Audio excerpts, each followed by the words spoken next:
Esisiak luko Kyambogo University kateno tanako Soroti kesi atu purchuna lolo apotu olunga kino sa Aidiya Kanu aito diara nyonyora kech Kanu ebe agiro tore sisiana kina ka kech ai sisiana kini kesi ebe iapetai aitach ero piti kech adaun atu betene karu kere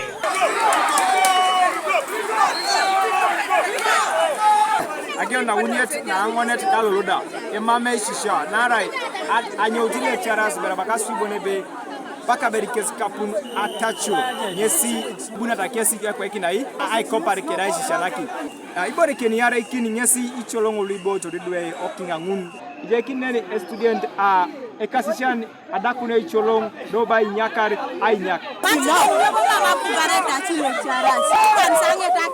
asemesa kosina angasha mamena kitaisa IDs ikono sakosa IDs ikono results of photo lesina patiloriso arai mamsina kwa mamu university la dau kwa nikaru akaisare ijana kini Uganda apedo retaitach lecturers arabi kosi mwalimu esana kina kadau na hoja unepolo noi sasa ina girisangure nejai akirongune jai kini RCC oibuga Soroti Peter Pex Park Agolokin dobere University lo kito nine itemo kinotor akirongun. Come here, I've learned that the strike was started by the lecturers. The lecturers allege that they have never been paid. 75 of them have never been paid for the last 11 months. And so their request has never been met. They have talked to the administration.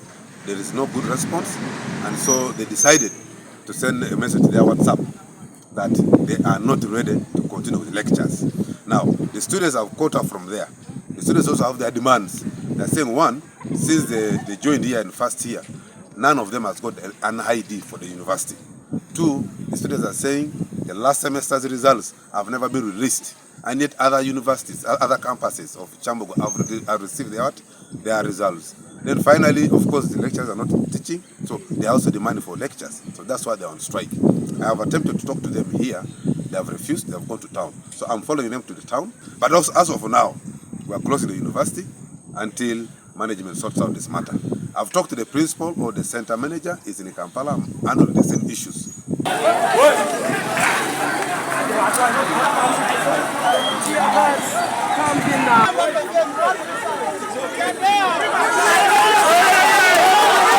Otupitete ai kamariona engareno nilo Esisiak ka Esisiak iche iare Esisiak kesi kere opotu diaros a police now ibuga Kanu alla kuni pau package. Meaning, you are not going to access the school not until your issues are resolved. Not so? Okay. And then the other thing, don't go back to town.